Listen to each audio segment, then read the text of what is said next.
आप करिए एक। आप करिए एक। अच्छा ठीक है। हाँ दृष्टि प्रारंभ करो। ठीक है। गुरुजी अभी शायद वो व्यस्त है तो गुरुजी मैं भी शायद वो व्यस्त है तो मैं अगला करती हूँ। अगला करती हूँ।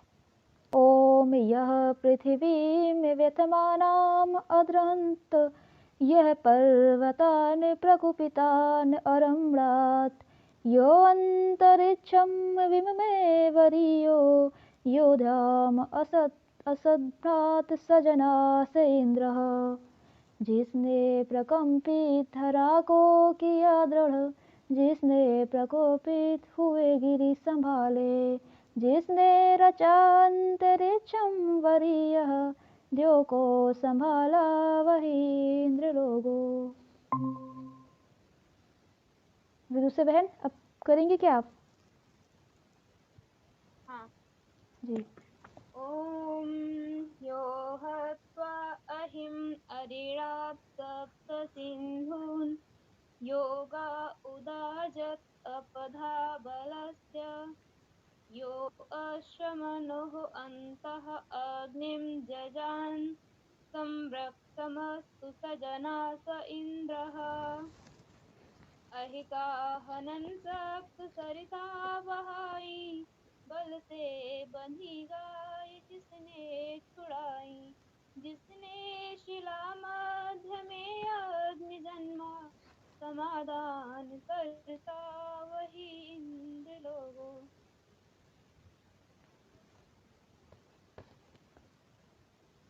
ओम येन इमा विश्वाच्यवना कृतानि योदा संवर्णम् अधरं गुहाकः स्वगनी इव योजगीवान् लक्ष्यम् आदद् अर्यः पुष्टानि सजनास इंद्रः जिसने रचा विश्व नश्वर सभी है जिसने गुहा में धरा दास वरुणम जीते जिन्होंने सभी लक्ष्य पाए संपुष्ट अर्य है वही इंद्र लोगो।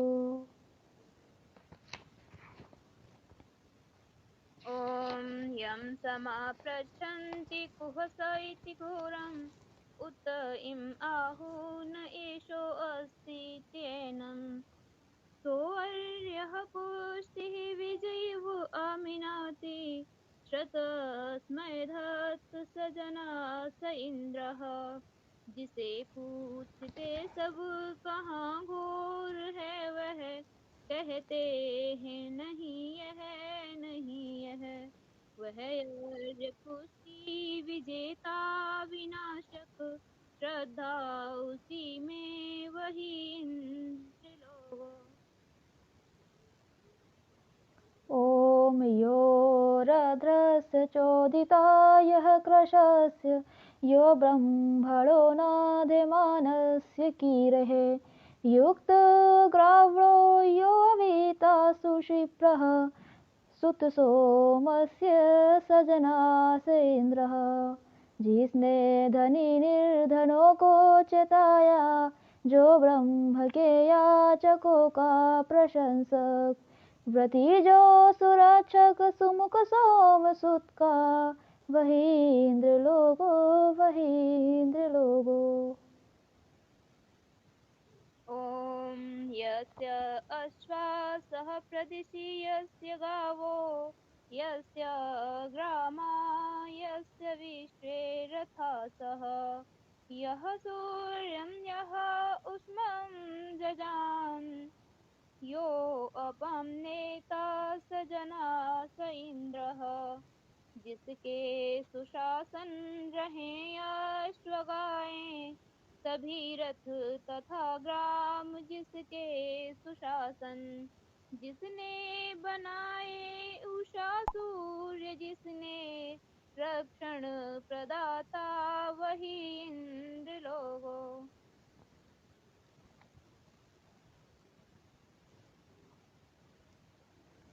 ओम यं क्रंदसि संयति विह्वयते परेयवर उभया अमित्राः समानं चिद्रथं हातिस्तिवासं नाना हवे ते सजना से इंद्र, जिसे क्रंदसी संयति सब पुकारे, उत्तम अधम जो उभय शत्रु स्वामी, समचेत नारथ समारूढ़ होकर, बहुविध पुकारे वही इंद्र लोगो।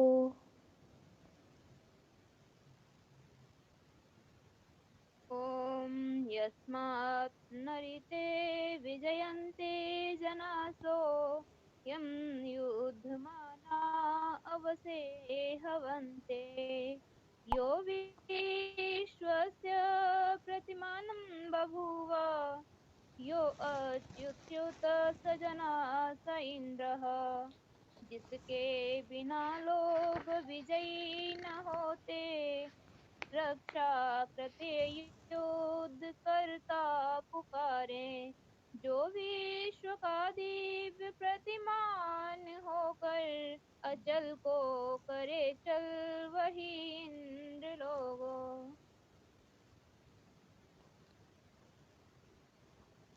ॐ द्यावाचिदस्मै पृथिवी नमेते, सूक्ष्मात् चिद् अस्य पर्वता भयन्ते, यः सोमपः निचितो वज्रबाहु, यो वज्रहस्तः स जनास इंद्रः, जिसे भूमि दो भी नमन कर रहे हैं, जो शक्तिशाली की पर्वत भयाकुल, जो सोम पाहे वही वज्रबाहु, जो वज्रधारी वही इंद्र लोगो।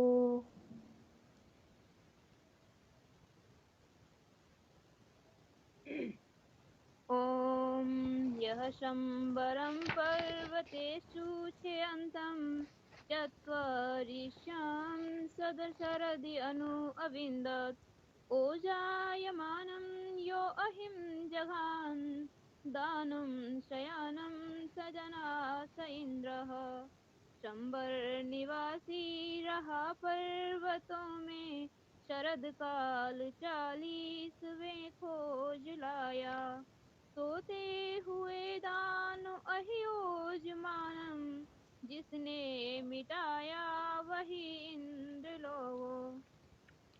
ॐ यः सुन्वते पचते दूद्र आचिद्, वाजं ददर्सि सकिलसि सत्यः, वयं ते इन्द्र विश्वः प्रयासः, सुविराशो विदथम् आवदेम, सजनास इंद्रः सजनास इंद्रः, सुग्राही सुपाचक जनों के लिए जो, बलयंद दाता सदा सत्य है जो, तुम्हारे लिए इंद्र प्रतिदिन रहे प्रिय, हम सब करेगा न सुस्तुति सपरिजन, वही इंद्र लोगो वही इंद्र लोगो जी। ओम खम्रम।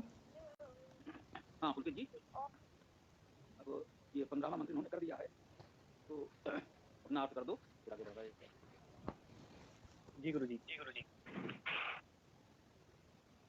ओम यम स्मा पृच्छन्ति कुहसा इति घोरम, उत इम आहूनयेषु अस्तीत्येनं, सोऽल्ल पुष्टि विजयिवा मिनाति, ततस्मिधस्य जनास इंद्र, जिसे पूछते सब कहाँ घोर है वह, जिसे कह रहे हैं नहीं है, प्रगतिशील पोषक विजेता सुरक्षक, श्रद्धा उसी में वही इंद्र लोग। मंत्रार्थ। यम अर्थात जिस, घोरम अर्थात घोर को, सह अर्थात वह, कुह अर्थात कहाँ, स्मा अर्थात है, इति अर्थात इस प्रकार, पृच्छन्ति पूछते हैं, एनम इसे, उत उस प्रकार, ईम ही, एशो यह, न नहीं अस्ति है, इति इस प्रकार आहु कहते हैं, सो अर्थात वह, अव्यय अर्थात प्रगतिशील व्यापक, पुष्टि अर्थात पोषक, विज अर्थात विजेता भयंकर, इव अर्थात के समान, अर्थात समन्तात सम्यक, मिनाति अर्थात प्रक्षेपण करता है, स्थापन करता है, रक्षा करता है, अस्मै अर्थात हमारे लिए, षट अर्थात सत्य, धर्त का अर्थ धारण करना, धारण पोषण करता है, जना कहे लोगों, सह वह, इंद्र परम ऐश्वर्यवान परमेश्वर। भावार्थ। जिस घोर को सभी पूछते हैं कि वह कहाँ है, जिसके विषय में विद्वान कहते हैं कि यह नहीं है, ऐसा कोई नहीं है, वह अवयव अर्थात प्रगतिशीलों का पोषण करने वाला रक्षक है और सत्य को हमारे लिए धारण करता है, हे लोगों वही इंद्र परम ऐश्वर्यवान परमेश्वर है। निरुक्त। इस्मा अर्थात इधर यहाँ पर अस धातु है जिसका अर्थ है होना, प्रक्षंति में प्रश्न प्रश्न धातु है जिसका अर्थ है पूछना प्रश्न करना, घोरम में घुर धातु है जिसका अर्थ है भयंकर होना चमकना, आहु में आ उपसर्ग है, हु का अर्थ है शब्द करना, पुकारना, एह का अर्थ है फैलना, विस्तृत होना, व्यापना, हु का अर्थ दान करना, आदान प्रदान करना भी है। अस्ति में अस धातु है जिसका अर्थ है होना, अव्यय में वी धातु है जिसका अर्थ है गति करना, शब्द करना, व्याप्त होना, महत्व दिखाना, हिंसा करना। पुष्टि पुष्टि में पुष्ट धातु है जिसका अर्थ है पालन पोषण करना, धारण करना, रक्षण करना, वृद्धि करना। विज विज का अर्थ है डरना, विपत्ति में पड़ना। मिनाति में नी धातु का अर्थ है प्रक्षेपण करना, स्थापन करना, रक्षा करना। धत में धा धातु है जिसका अर्थ है धारण पोषण रक्षण दान करना। जनास में जन धातु है जिसका अर्थ है उत्पन्न होना, उत्पन्न करना। इंद्र में इंद्र धातु है जिसका अर्थ है परम ऐश्वर्यवान होना। जी हाँ, कुछ कहना हो आप लोग कह दीजिए, फिर हम स्टार्ट करते हैं आपकी बात को समाप्त करते हुए। जी गुरुजी ये जो समझ में आ गया कि परमेश्वर की बात हो रही है, लेकिन प्रश्न किसी का? परमेश्वर की बात हो रही है, गुरुजी मेरा एक प्रश्न है। मुझे मेरा एक प्रश्न है। सुनाई नहीं पड़ रहा है।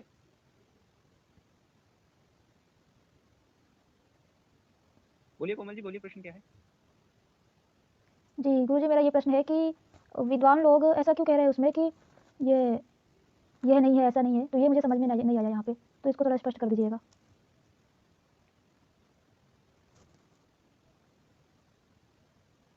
और किसी को कुछ कहना है? नहीं, आपकी बात यही है कि जो इसमें ये कहा गया, कहते हैं जिसको नहीं है नहीं है, क्यों कोमल, यही बात थी ना? जी गुरुजी। जी गुरुजी। ठीक।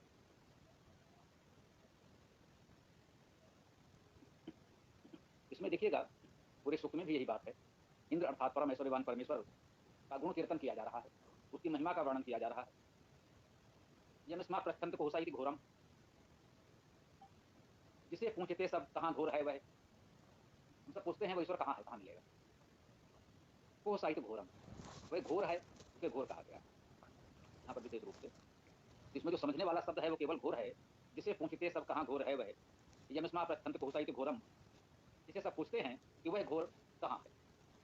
घोर में घुर धातु होगी, इसका अर्थ है भयंकर होना और चमकना भी है।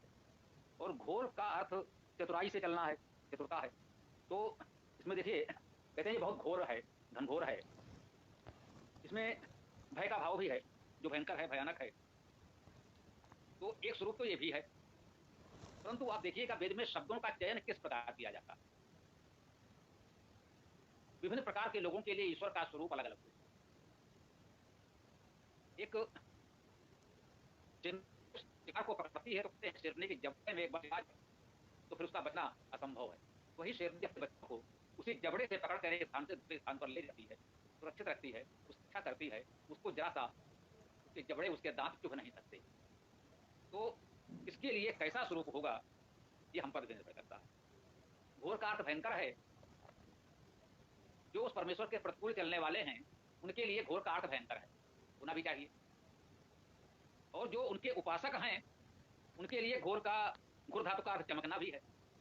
हमारे लिए तो वो प्रकाशमान है, दीप्तमान है, हमको तो उससे दीप्त प्रकाश ही मिलना चाहिए। घोर धातु माने तो उसमें चतुराई से चलना है, इसका विशेष उपयोग यहाँ पर नहीं है। फिर भी मान लें कि जीवन में जहाँ हमें बुद्धिमत्ता, चतुरता की आवश्यकता हो तो उसका भी उपयोग करना चाहिए। हम जितने गुण सामर्थ्य की कामना करते हैं, कल्पना करते हैं, वह सब उस परमेश्वर में निहित है। यह तो स्वाभाविक है, उसी से सब में आता है। तो वो सभी गुण हम परमेश्वर में निहित मानते ही हैं। तो आपने देखा इसमें एक शब्द घोर आया, जिसको हम दो धातुओं से बना सकते हैं। घोर धातु से भी घोर बन सकता है, और घोर धातु है तो वो तो है ही। जैसे देव धातु से देव बनता है और देव ही धातु होती है। कहाँ क्या उपयोग करें उसके अर्थ के अनुसार हम तय कर सकते हैं। का यह अर्थ बिल्कुल नहीं है कि एक तो ये भी कह सकते हैं जब घोरम है तो घोर धातु से ही बना लो, लेकिन नहीं, घोर धातु से घोर बनेगा और वो भी ग्रहण किया जाएगा। रम धातु से राम बनता है, रा धातु से भी बन सकता है। तो दोनों संभावनाएं समान हैं, तो हमें दोनों धातुओं को ग्रहण करना है, दोनों के अर्थ को स्वीकार करना है, उस पर विचार करना है। तो ये तो काव्यात्मक स्तुति ही कह लें, गुण कीर्तन कह लें, जिसे पूछते सब कहाँ घोर है वह। देखिए यहाँ पर काव्यानुवाद में भी हमने घोर शब्द का प्रयोग किया। अब इसका अनुवाद कैसे करें जिसमें ये सारे अर्थ आ जाएं, तो उचित यही है कि उसी शब्द को ले लिया जाए। ऐसा अनेक स्थानों पर अनेक मंत्रों में मिलता है। कुछ लोगों को ये भी लगा कि ये काव्यानुवाद उतना सरल नहीं हो पाया, तो हमने कहा भाई उसका कारण है कि अब इस घोर शब्द के कितने अर्थ कैसे हम इस काव्यानुवाद में लाएं, इसलिए जो कहते हैं उस शब्द को रख लेना ही अनेक मंत्रों में अनेक स्थानों पर उचित समझा गया। और उत ई में आहू न एसो अस्त इत एनम, कहते हैं जिसको नहीं यह नहीं है। एक तो लोग एक दूसरे से पूछते हैं कि वो कहाँ है, क्या कोई स्थान आप बता सकते हैं जहाँ परमेश्वर है? नहीं, वो सर्वत्र है, यहाँ है वहाँ है, कहीं नहीं है।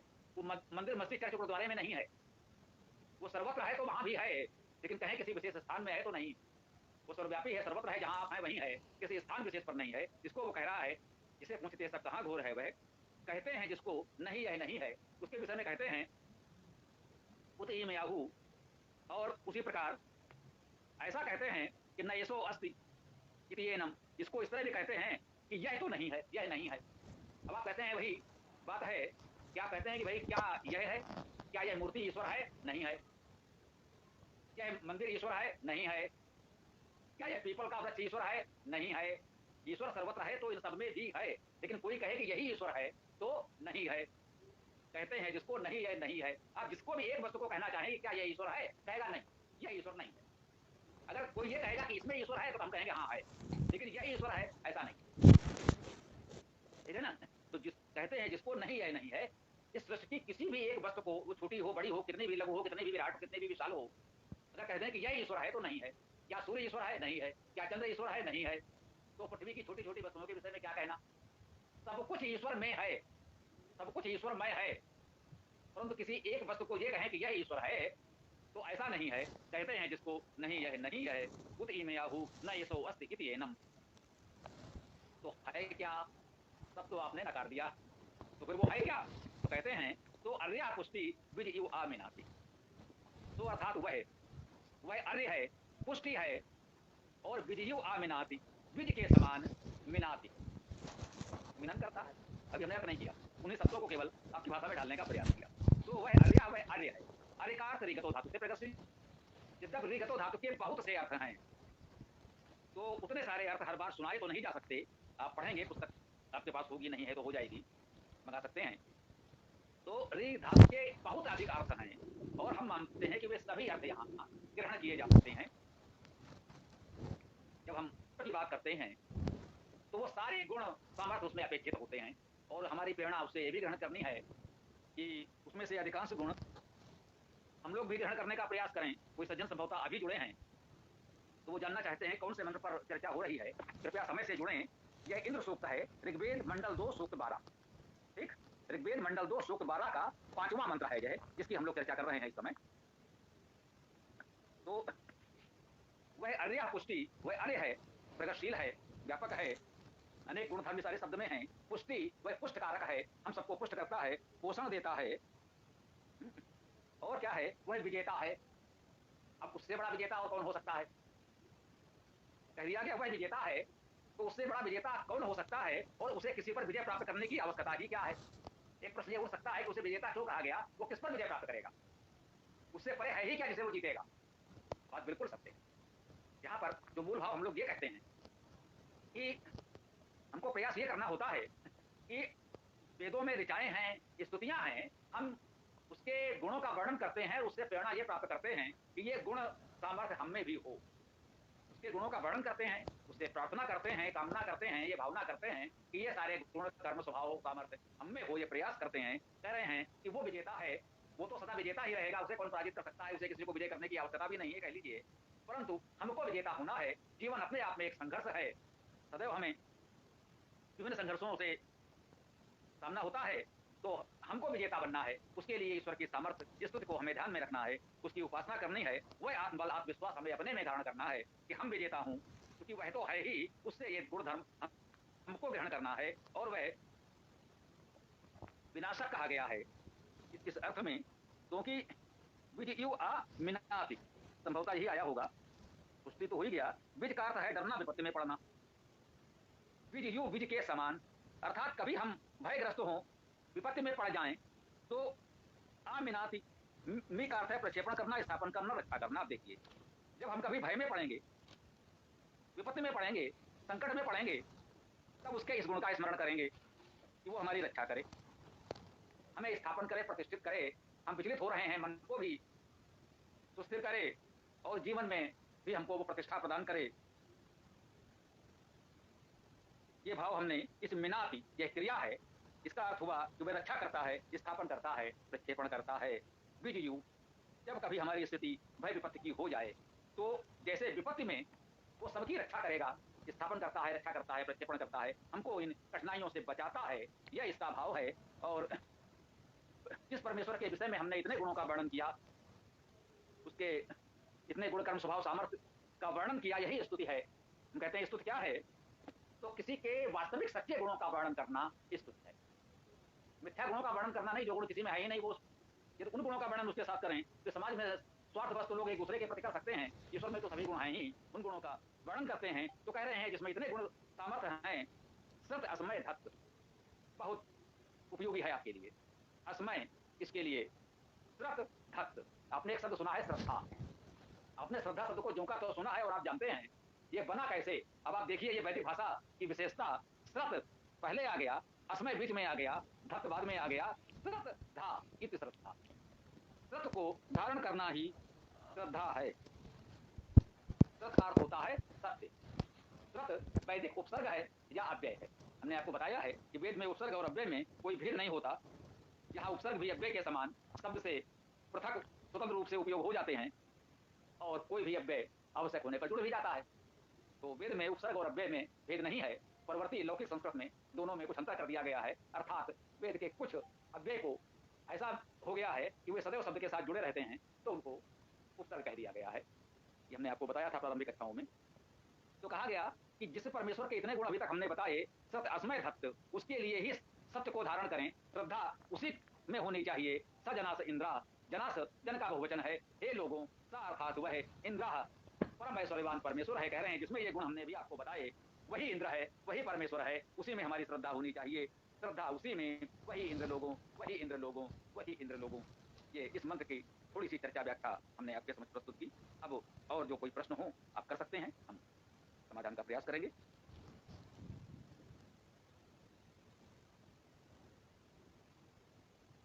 जो लोग भी जुड़े हैं प्रश्न कर सकते हैं, बताएं।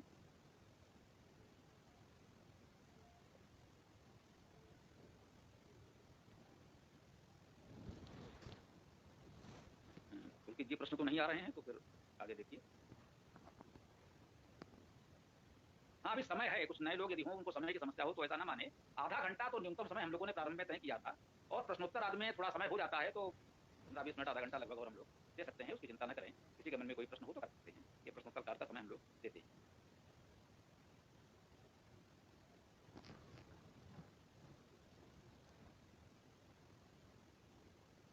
देखो भाई पुलकित जी बताओ आगे क्या करना है, कैसे?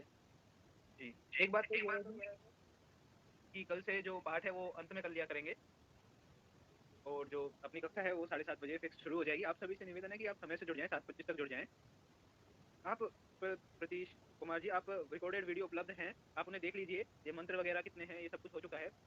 10-12 दिन प्रारंभिक कक्षा चली थी तो उसमें पूरा वेद का सार है, जो प्राथमिक चीजें हैं, प्राथमिक कक्षाएं हुई थी। तो रिकॉर्डेड वीडियो जो लिंक मिले ना आपको नीचे, उसी में ही एक प्लेलिस्ट का लिंक है, वहाँ से आपको सारी वीडियो मिल जाएंगी जो भी तक कक्षा हुई है, तो वहाँ से आप देख लीजिएगा। और जो पाठ है वो कल से अंत में किया करेंगे। और जो कह रहे थे कि सभी की मीटिंग रहती है 8 बजे वगैरह जो भी है, तो वो भी इससे हल हो जाएगा। 7:30 बजे आप जुड़ जाइए और कक्षा को 7:30 बजे फिक्स शुरू कर दिया जाएगा।